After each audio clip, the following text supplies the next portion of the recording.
Welcome to this lesson. We're going to take a look at composition. This time we're going to look at discursive composition. Okay, don't forget, of course, if you want to revise your grade 10 or you are preparing for GCE, we've got this mathematics pamphlet with videos and all as paper questions all solved and video solutions as well.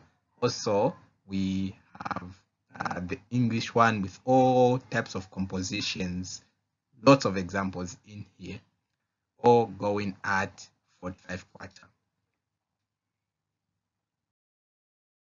So what is discursive composition? So discursive composition involves presenting a balanced discussion on a given topic, exploring both sides of the argument and providing evidence, examples, and reasoning to support each viewpoint. So you're going to have a debatable topic. So your job is to give both sides of the topic, the sides that are supporting the topic and the sides that are against the topic. It's different from argumentative, because argumentative, you have to choose a side. You can support a topic or you can be against a topic or a subject. Well, discursive, you are supposed to understand both sides and make sure that the reader also understands both sides, and you do your best to show support to each of the points on both sides. That's what discursive composition is all about. Okay, it comes most of the times it comes in section A. So here are some key points you need to know to know about discursive composition. So first, the title can be the question itself. There's nothing wrong with that. Or it can be something, of course, that talks about the issue being discussed, not the actual question. Okay. By the question itself, I mean something like this. Is free education good for Zambia? So the question can be, is free education good for Zambia? Discuss. Is free education good for Zambia? Discuss. So your title can be, is free education good for Zambia? Don't put discuss.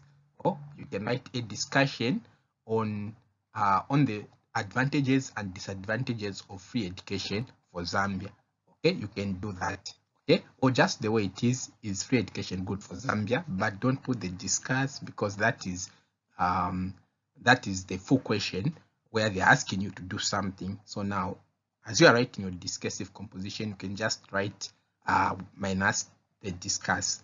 Okay, in a nutshell, the question comes like this. For example, if this was the question, it could have had the words here, discuss. Is free education good for Zambia? Discuss. So now, if you want to come up with a title, you just pick this. Is free education good for Zambia? Okay. Then next point is the introduction. So you have to begin with an engaging introduction, just like these other compositions that we have discussed. You have to make sure that your introduction is engaging. Okay, so you have to begin with an engaging introduction that provides background information on the topic and clearly state why you are writing. Okay, so the difference between this and argumentative composition is, in this you have to make sure the person who's going to read your composition know that you are going to discuss both sides of the issue. Okay, present the topic in a neutral manner. Don't take side. Don't say you are against or you are for the topic. Okay, you have to make sure that the reader understands that you are going to discuss both sides of the issue. Okay, so present the topic in a neutral manner. That is what it means by neutral manner, meaning you don't have to take sides without revealing your personal opinion yet. Okay, so after the introduction, what comes next? It's the main body. Okay, so in the main body, you are going to have 2, 3, 4 paragraphs. Okay, so how do you structure paragraphs? Okay, so devote each body paragraph to a separate argument or viewpoint related to the topic. In short, each paragraph should be a point on its own. Okay, of course, if it's section A, So try to do your best to make sure that each paragraph is a point. So you state a point, then you expand on the point, trying to support it, giving examples, evidence, reasoning. Okay, then another point, another paragraph, just like that. Okay, start each paragraph with a clear topic sentence that introduces the main idea or argument. Okay, so what this simply means is when you're starting a paragraph, like we have said, each paragraph should be a point. Start with the point, okay, so that people know. Okay, for example, you can say free education has increased corruption among the teachers. Then now you have to the sentences after that in the same paragraph have to be explain has to they have to explain why free education has increased corruption among the teachers. Okay, so that's the kind of arrangement that I'm trying to make you get to know here. Also, you have to make sure or to do your best, okay, to present evidence. Evidence is something that supports you, some sort of a witness, okay, like I explained in argumentative, or examples. You can give examples, or statistics. Statistics are numbers. For example, you can say free education has increased the number of learners who fail grade 12, as we can see from last year, maybe we say 2023, the pass rate was low, okay, as compared to the previous year. Okay, those are statistics, numbers that have been published and are supporting the side that you are presenting in this point. Okay, or expert opinions, what people who understands this free education think, or sometimes what you think. Okay, make sure to include both sides of the argument. So this point of including both sides of the argument, you say, if you say free education has increased corruption, then you support that. You can also say others argue that free education actually hasn't increased corruption, as corruption was already high even before free education. Okay, you have to provide counter arguments to anticipate and address opposing viewpoints. Okay, so this point, even in the argumentative, I highlighted it. When you're writing, you have to know that some people, as you are writing what you are writing, may have opposing views. So try to address those views. So as you are writing your points, you think, some people may say this is not true. For example, if you're talking about corruption increasing because of free education, some people, you may think, maybe some people can say, how did you know that corruption has increased due to free education? So you have to make sure that when you're writing that point, you tackle those issues, what other people might think. Okay, so you can say according to statistics that were published by the Anti-Corruption Commission, it was indicated that corruption in schools increased by this percentage, such kind of analysis. Of course, it's not like it's a must, no, but in any case, try to do that. Okay. So also make use of transitional words and phrases to guide the reader through your arguments and maintain coherency. Okay, so the way you bring out your points, you have to be very skillful. You have to use transitional words. Okay, words like on the other hand. Okay, for example, if you say a point that says corruption has increased due to free education, and then you want to say the point that suggests that corruption has not increased due to free education. So you can say corruption has increased, or you can say some people think that corruption has increased due to free education because of this and this and this.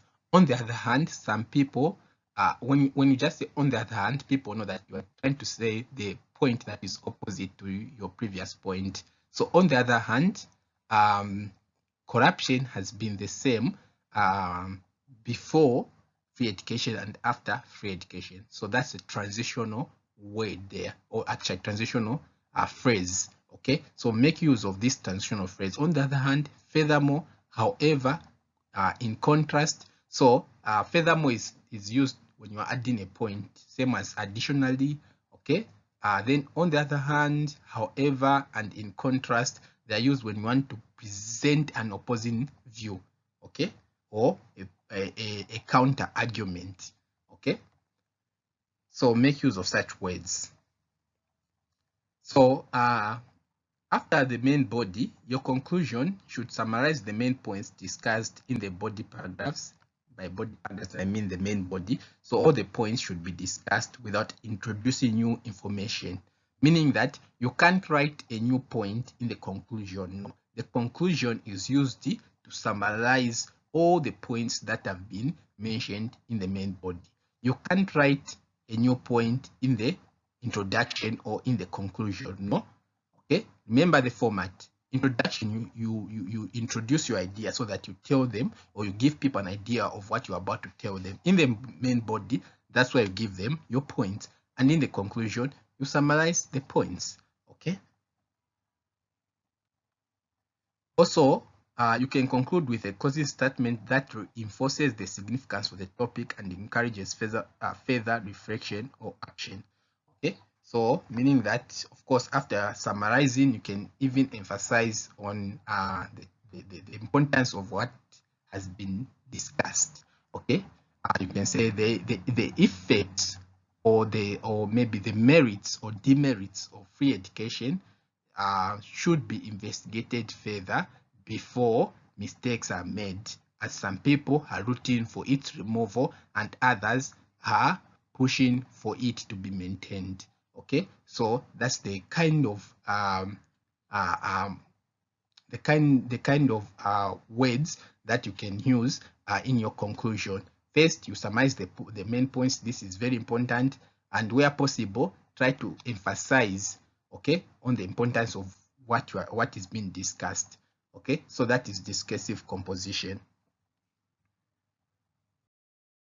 So let's take a look at this question that came in 2017 paper 1 GCE. So the question was simple. Nowadays, I'm not sure if it was simple, maybe for those who are doing civic education. So the question says, nowadays, people think more about their rights than their duties. Discuss. Okay, nowadays, people think more about their rights than their duties. Discuss. So if you don't understand what rights are and what duties are, don't even attempt this question. That's why there are 6 questions. Okay, if you don't understand, don't attempt. Okay, choose this question if you're knowledgeable about this. Otherwise, you'll be writing nonsense. Okay, so how do we tackle this one? So of course, we need to start with the title. The title can pick it from here. So let's write. So we start with the title. Nowadays, people think more about their rights than their duties. So let's discuss this. Is it true? Okay. So we start with the introduction. We should be engaging and should make sure that the reader knows what this write-up is all about. So in contemporary society, there appears to be a growing emphasis on individual rights over collective responsibilities. It may be true that people think more about their rights than duties, and it may also not be true. Let's explore both sides of this issue. Okay, so let's explore. So as you can see in the introduction, I've introduced the issue, which is about rights and duties, and that yes, it may be true that people think more about their rights than duties, and also it may not be true. So we need to explore both sides, which see what is on the sides. So we start the first paragraph in the main body. Firstly, the rise of human rights movements and advocacy has played a significant role in raising awareness about individual rights and liberties. People are increasingly assertive in demanding their rights, whether it be freedom of expression, equality, or justice. This heightened awareness has led to greater scrutiny of institutions and authorities, challenging traditional power structures and hierarchies. So the main point here is there's been an increase in human rights movement and advocacy. As a result, people are now more concerned with their individual rights and freedoms, liberties, freedoms.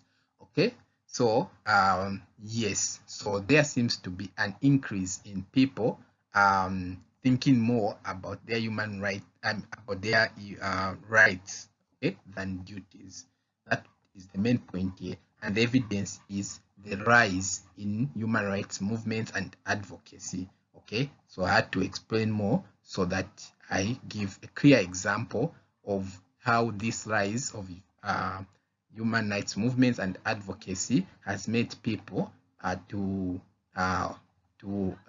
demand more in terms of their rights and and freedoms without uh, without them thinking about their duties. Okay, so the next point, maybe I present a counter argument, an opposite argument. However, this increased emphasis on rights has also sparked debates about the balance between rights and duties. Well, rights empower individuals to assert their autonomy and agency. They also entail corresponding responsibilities towards others and society as a whole. For example, the right to free speech comes with the duty to exercise it responsibly without infringing on the rights of others or promoting hate speech. Okay, so now this counter argument is emphasizing on the fact that the more people talk about their rights, rights come with duties. Okay, rights come with duties. So the more they talk about their rights, the more they're also talking about duties. Okay, because if you have got you want to exercise your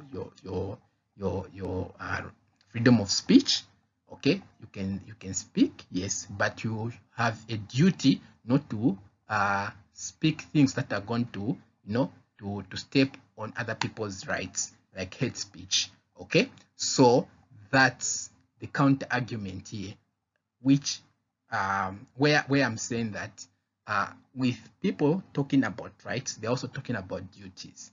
Okay, so that's a counter argument. Moreover, globalization and technological advancements have contributed to a more interconnected world where individuals are exposed to diverse perspectives and cultures. This exposure has led to greater awareness of human rights abuses and injustice, prompting calls for greater accountability and reform to both local and global levels. Okay, so this is now an emphasis on the 2 points which I mentioned earlier in the first paragraph and second paragraph. Okay, where yes, there's a global world now. It's a global world. Okay, you can interact with the person in the United States. You can do this and that, which also has given you rights, but also makes you to be more responsible, since you may be talking to people of a different culture. Okay, so you have to be responsible on how you express yourself if you want to exercise your freedom of the freedom of expression or speech. Okay, so that's how I thought of emphasizing on the 2 points. In conclusion, well, the emphasis on individual rights is a positive development that promotes empowerment and social justice. It is essential to recognize the contemporary nature of rights and duties. Society functions based when individuals exercise their rights responsibly and fulfill their duties towards others and the common good. Note that I had 2 points, only 2 points, so I just expanded. First point was, yes, there's an increase in people talking about rights. The second point was that increase also comes with increase in responsibilities. Then I emphasized in the third paragraph and then concluded. Okay, so in the conclusion, I brought out the issue that yes, it's a good thing that there is a development in human rights. Okay, but it is also important that people understand the nature of these rights and duties, because with rights there comes responsibilities or duties. So that's how you can do it, but if you have got many points, you can do more. Okay. So this marks the end of our lesson, and again, doing my marketing here. If you haven't gotten this one, please get it. It's going to help you. See you in the next lesson.